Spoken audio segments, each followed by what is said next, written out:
السلام عليكم ورحمة الله وبركاته. ازيكم عاملين ايه؟ وحشتوني كتير كتير. النهاردة هنعمل مع بعض الحواوشي الاسكندراني بطريقة سهلة قوي وبمكونات بسيطة موجودة في كل بيت.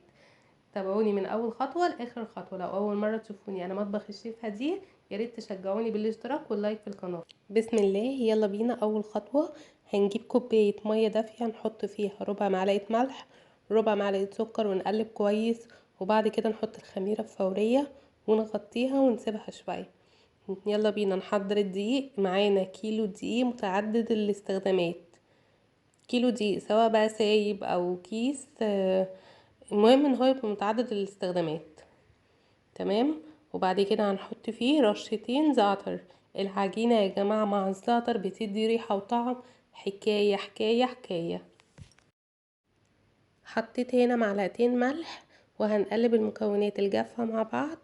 وبعد كده هنحط كوباية الخميرة اللي انا كنت عاملاها على جنب. تمام. وبعد كده انا حطيت هنا لبن، بس عادي استبدلوه مية دافية عادي، مفيش اي حاجة اللي هو جديدة. الاتنين نفس العجينة. تمام. لو هنتكلم بمقدار المية يبقى كوبايتين ونص مية على كيلو الدقيق اللي انا استخدمته. بس طبعا هو بيختلف من دقيق للتاني، فانتوا حطوا حبة حبة لحد ما العجينة تلم معاكم. تمام. هي العجينة المفروض في الاخر ما بتلزقش. بصوا هنا اهوت هتلاقوني افضل اعجن اعجن، وبعد كده حطيت في الاخر خالص معلقتين زيت كبار. لمت معايا العجينة كلها مرة واحدة. بتقعدي 10 دقايق تعجني في العجينة. بصوا هنا حبايبي، لما انا حطيت الزيت العجينة اتلمت بكل سهولة. ازاي اتلمت خالص؟ ف عايزه اقول لكم العجينه طلعت جميله قوي قوي قوي. بصوا هنا اهوت العجينه مش بتلزق، العجينه جميله جدا. خلصت معايا بسرعه. لو انتي بتعجني كويس قوي مش هتقعدي 10 دقايق، هتبقى اقل من كده. بس تخدمي العجينه كويس تديكي يعني ايه طعم حلو. بس كده انا خلصتها هنا. هرش بقى زيت من تحت العجينه ومن فوق، ايه عشان اسيبها تخمر. اهو انا هنا خلاص دهنتها فوق وبحط شويه تحت وبس. هغطيها بقى هنا اهوت وهسيبها على جنب. ويلا بينا على المكونات. انا هنا عندي فلفل اصفر وفلفل احمر وفلفل اخضر، قطعتهم. تمام. قطعتهم صغير قوي، ممكن تعمليهم في الكبة على فكرة، بس عشان ما ينزلوش ميه انا بعرف اقطعهم صغير جدا. لو انتي بتقطعي صغير قوي عادي، لو انتي عايز تعمليهم في الكبة مفيش مشكلة. وهنا برضو كنت فارمه البصل في الكبة، ده اساسي في الكبة. وطبعا تبقي مصفياهم من الميه كويس قوي. بصي هنا اهوت كل دوت على نص كيلو لحمه مفرومه، خلي بالكم. يعني انا مش عامله كيلو لحمه مفرومه، وعلى فكره اتفضل منه.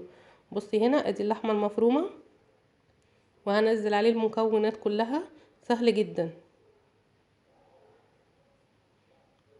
نزلي كل حاجه. وعلى فكره انت ممكن هنا ما تعمليهاش باللحمه المفرومه، انت ممكن هنا تعمليها بجبنه، جبنه كيري، جبنه بيضه. إيه على فكره بكل حاجه، ممكن جبنه بيضه مع زيتون مع فلفل اخضر، ممكن جبنه كيري مع فلفل اخضر برضو مش شويه زيتون. بصي باي حاجه باي حاجه انت عايزه تعمليها، ممكن بطاطس محمره. اي حاجه انت عاوزه تعمليها اعمليها. عندك برجر، قطعيه. عندك صدوق اعمليه. اي حاجه، مش شرط اللحمه، مش شرط تبقى باللحمه، فاهماني. هنا انا حطيت فلفل اسمر، حطيت 3 معالق كبار، وحطيت 3 معالق كبار بهارات اللحمه، وحطيت معلقه كمون، وحطيت معلقه ملح. تمام. ولو انت عندك بهارات الحواوشي حطي بهارات الحواوشي، انا ما كانش عندي وبس. وبعد كده بقى تقعدي تعجني فيهم لحد ما تبقى عجينه كده. هنا فرشة وزيت دهنت العجينة هنا اهوت عشان العجينة ما تلزقش، وكورت العجينة كور صغيرة قوي، لان انا عايزة سندوتشات تكون صغيرة. انت برضو حسب ما تحبي. انا بعمل نص رغيف يعني، بفرد كده كورة بفردها، واروح ايه قافلاهم على بعض، مش بقفل عجينة فوق عجينة. انا بحب كده اهوت، انتوا بقى حسب ما تحبوا. انا هنا مرضتش اسرع الفيديو، سبته زي ما هو عشان تشوفوا معايا ازاي انا بتني الحروف. تمام. عايزه اقول لكم ان انتوا بعد ما تتنوا الحروف بططوا عليها كده اهوت، افردوها شويه، هتلاقوا معاكم التانيات اكنها مش موجوده خالص. وتبقي جايبه صينيه الفرن دهنها زيت. تمام. وتجيبي سكينه وتخرمي كده اهوت السندوتشات من فوق بالسكينه عشان ما تنفش، تبقى زي العيش. احنا هنا بنعمل سندوتشات مش عايزينها تبقى منفوخة. تكونوا مشغلين الفرن قبلها ب10 دقايق اللي تحت.